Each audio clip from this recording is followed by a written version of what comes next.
Do you have a special wedding coming up or anniversary or family pictures that you're pretty nervous about getting your picture taken? Well, if that's you, I am so glad you're here. My name is Dara Thomason. This is the Quilters Coach Podcast, episode 212, Losing Weight for a Wedding or Another Event.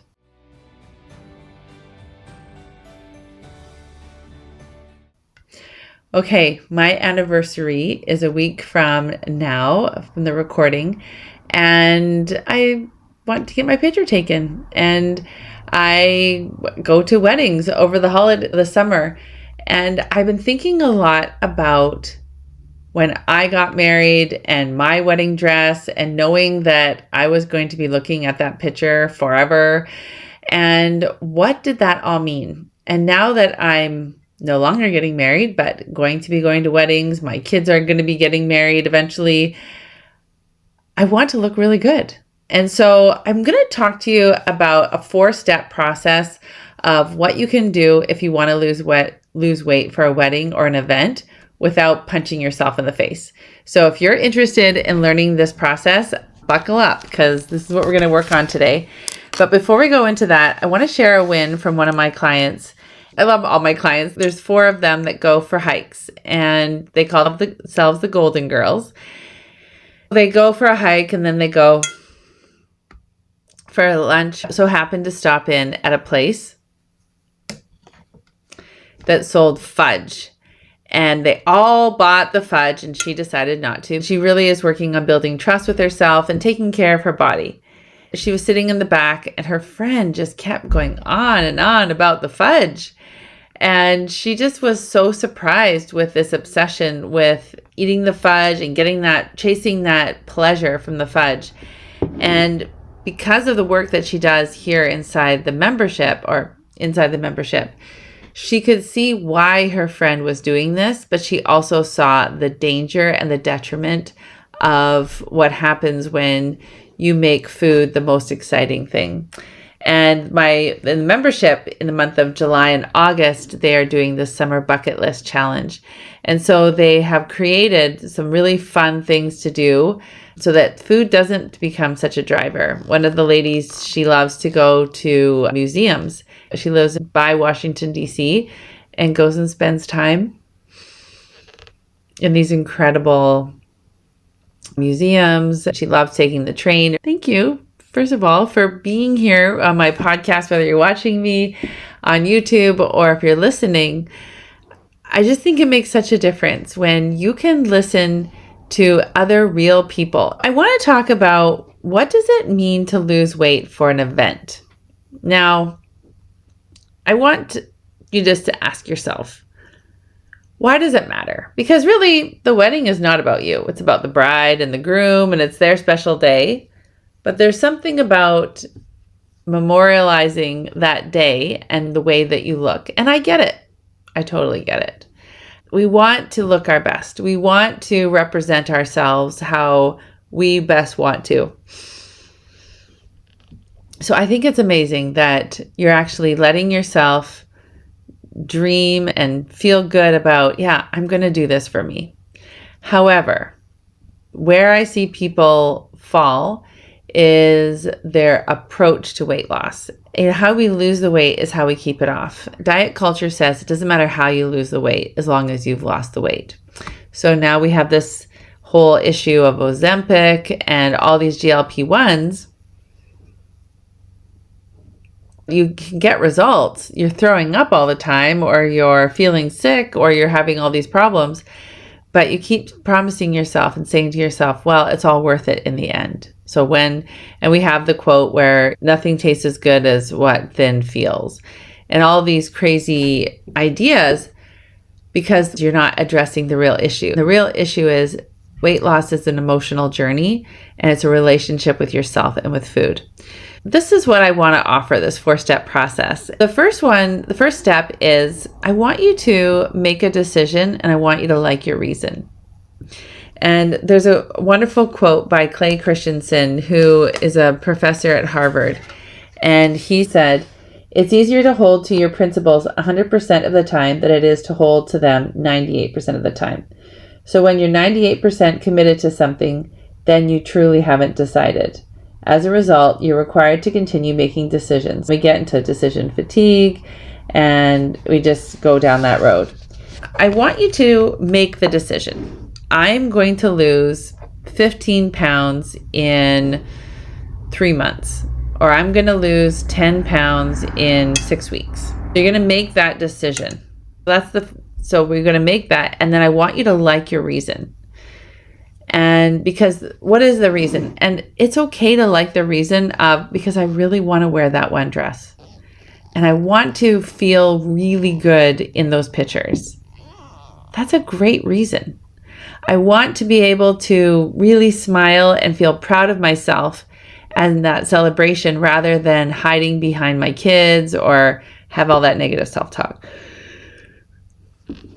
Which, by the way, you don't actually have to lose weight to get rid of the negative self-talk. I can help you with that too. Number 1 is like your reasons, and then commit. And we want 100% commitment.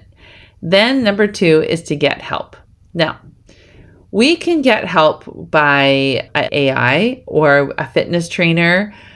There's lots of ways we can get help, but my recommendation is to get a mental health coach, someone who understands that weight loss is a lot more than just counting calories and tracking steps and checking off a list. So getting that help and actually making a plan.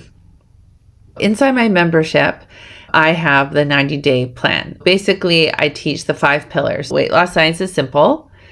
Make your own eating plan and learn to troubleshoot it. Learn how to feel your feelings instead of eat them. Stop blaming yourself. Stop shaming yourself.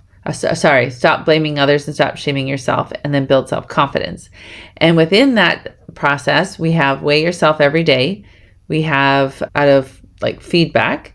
Then look at yourself naked so you can accept this is what my body looks like. And then the third one is to plan the food you're going to eat the day before and then honor that plan. Those are the 3 things we do daily. Now, we also have the 5 things we do a week that help us to lose the 2 pounds a week. We have a process, we have a plan. And then, like Clay Christensen said, you're 100% committed. The 3rd step is staying committed. Now, the 4th step is we have to be willing to feel our feelings. We have to be willing to allow all of the challenges, all the difficulties. Because one of the problems with hunger is that it makes us more vulnerable to ourselves. When I'm hungry, I now have this discomfort inside my body, and I think, I don't really like this feeling. We look for outs. We look for, okay, well, I'm going to go and have some crackers and hummus or carrots, or I'm going to do some online shopping, or I'm going to do some scrolling. And because we don't really know we haven't learned how to just be with our discomfort.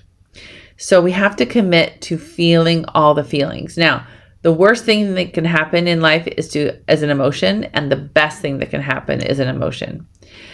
Now, number 5, and this is, I said 4, but number 5 is part of the whole thing. We have to report our progress. Okay? So we have to report our progress to number 2 is to get help. So this is what I do with my clients. I help them be accountable to them.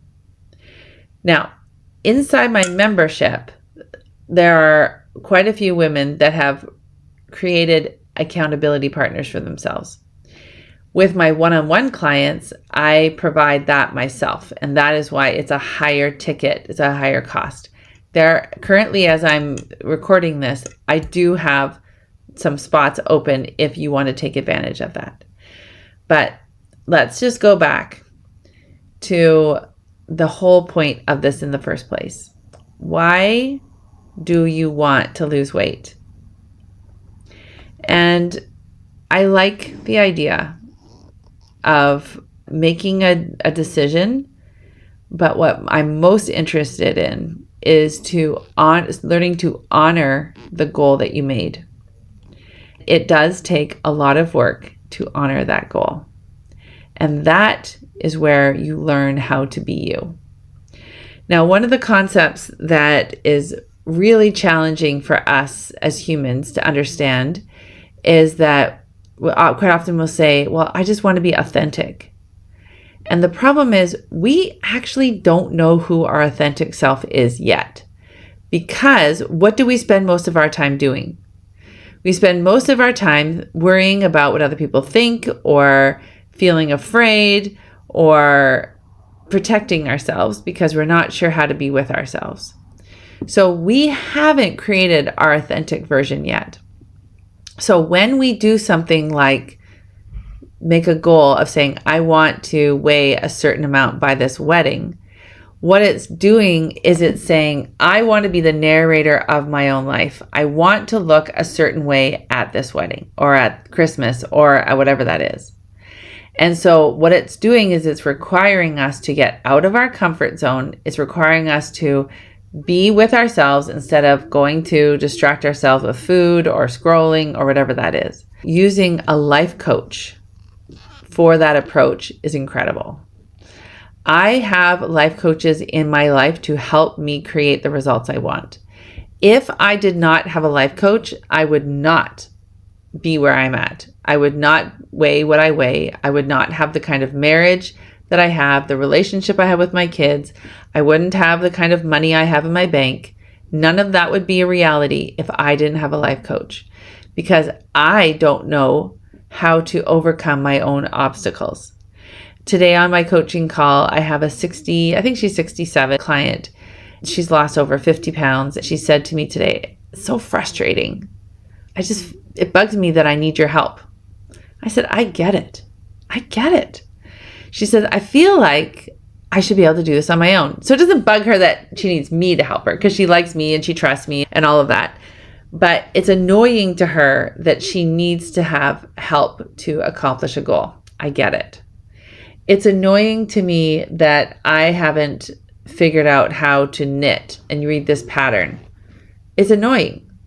And because I have to now take some time, figure out how to read the pattern, and then I'm going to have to mess up, and then I'm going to probably take out knitting stitches. And I have this really cute wool that I just bought. It's adorable. And the lady who sold me the wool, I got it on Marketplace. She sent me the pattern and it's so cute. I totally want to do it. But it sits over there. And I think, I really want to make you into a sweater. But I'm really worried about messing up. So that's normal. But what we need to do, and I can make this as a goal. I could actually, with my coach, I could say, I really want to knit this sweater by Christmas. I want to wear it for my family, for family pictures or whatever. And I can get my coach to help me to be accountable to work through all the setbacks. It's the same idea as I want to wear this certain dress at the wedding. I want to be 145 pounds. And I want my arms to have a little bit more definition. I want to feel really great. Let's do it. But let's take out the shame. Let's take out the I'm not good enough. Just like with the sweater. It's like I don't make, if I knit the sweater or not, anything mean about me that I'm not good enough. So I gave you a lot to think about, and I really wanted to keep this focused on the like your reason, get help, stay committed, 100% commit to it, feel all the feelings because they're going to come up, and then report to your help. Report to that person, whether it's me or whoever you choose. But this is my caution. There is a huge difference between a friend and a coach. A friend tends to say, oh yeah, that's hard, or oh, that's too bad. The coach is trained to say, I see that you say you're 100% committed, but why did you do this last night? Or why aren't you getting the results? What is it? So why are you not letting yourself be in a calorie deficit? Why are you eating more than you need? What is it that's stopping you? And the coach doesn't judge, but also the coach doesn't sidle up and say, oh, well, life is hard. The coach holds that space for you so that you can make the change. and you can learn how to be truly honest and open with yourself.